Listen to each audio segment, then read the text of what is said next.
জামায়াতের রেজিস্ট্রেশন প্রক্রিয়াটা বাতিল করার মাধ্যমে এবং কেয়ারটেকার গভর্নমেন্ট সিস্টেম বাতিল করার মাধ্যমে পলিটিসাইজেশন অফ জুডিশিয়ারি করা হয়েছে, অর্থাৎ বিচার বিভাগকে রাজনীতিকীকরণ করা হয়েছে। বাংলাদেশ জামায়াতে ইসলামী বাংলাদেশের অন্যতম বড় রাজনৈতিক দল। সকল গণতান্ত্রিক ব্যবস্থায় এবং সংসদীয় রাজনীতিতে জামাত ইসলামী এই দেশের অবিচ্ছেদ্য অংশ। বাংলাদেশ প্রতিষ্ঠার পর থেকে আজ পর্যন্ত যে কয়টা সংসদ হয়েছে, সঠিকভাবে নির্বাচন হয়েছে, সব নির্বাচনেই জামাত ইসলামী জনগণের ম্যান্ডেট নিয়ে সংসদ সদস্য হয়েছে, এমনকি সরকারেও অংশগ্রহণ করেছে।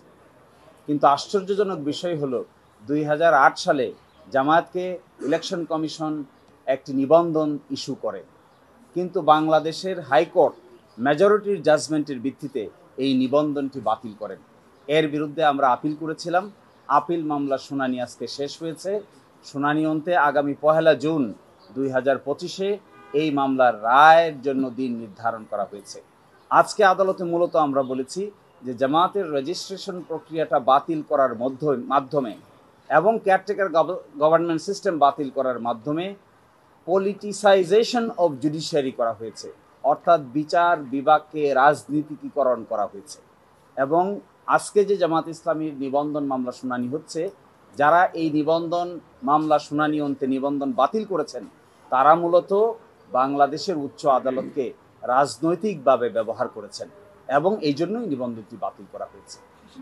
আমাদের এই আর্গুমেন্ট আদালত অত্যন্ত মনোযোগ দিয়ে শুনেছেন।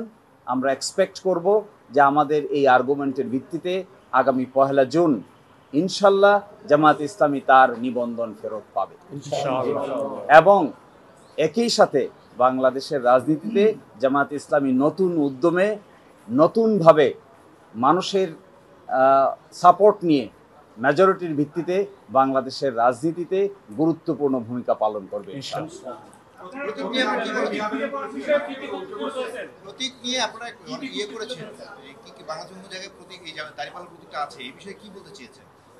দেখুন, যে প্রতীক নিয়ে বাংলাদেশের সুপ্রিম কোর্টের ফুল কোর্ট সভায় একটা 12/12/2016 তারিখে একটা রেজলিউশন আছে।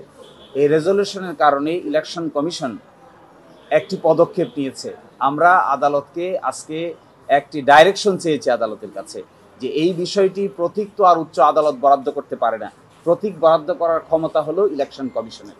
মাননীয় আদালত যেন এই মর্মে একটি অবজারভেশন দেন যে এই ব্যাপারটি যেন ইলেকশন কমিশন উপযুক্ত সময়ে উপযুক্ত সিদ্ধান্ত নেন, এই মর্মে আমরা ডাইরেকশন চেয়েছি।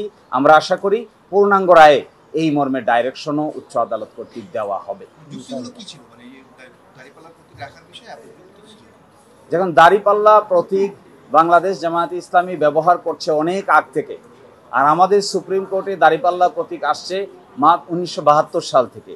একই সাথে দাঁড়িপাল্লা যে প্রতীকটি ব্যবহার করা হয়েছে, বাংলাদেশে যত যে কয় সময় সংসদীয় ইলেকশন হয়েছে, সব নির্বাচনে জামায়াত ইসলামী দাঁড়িপাল্লা প্রতীক নিয়ে অংশগ্রহণ করেছে, ইলেক্টেড হয়েছে, মন্ত্রী হয়েছে। ফলে জামায়াত ইসলামীর সাথে দাঁড়িপাল্লা প্রতীক ওতপ্রোতভাবে জড়িত। মানুষ শুধু রাজনৈতিক দল দেখে না, সাথে সাথে রাজনৈতিক সিম্বলটাও দেখে, প্রতীকটাও দেখে। সেই জন্য আমরা বলছি যে শুধুমাত্র রেজিস্ট্রেশনেই যথেষ্ট নয়, তার সঙ্গে ইলেকশন কমিশন যেন আমাদেরকে দাঁড়িপাল্লা প্রতীকটি বরাদ্দ করে, এই মর্মে উচ্চ আদালত থেকে আমরা অবজারভেশন চাই। লিখিত আকারে আমরা এই অবজারভেশন চেয়েছি। আদালত আমাদের সাথে আপাত অর্থে কোর্টের গেস্টার অনুযায়ী মনে হয়েছে এই অবজারভেশনও পাবো ইনশাল্লাহ।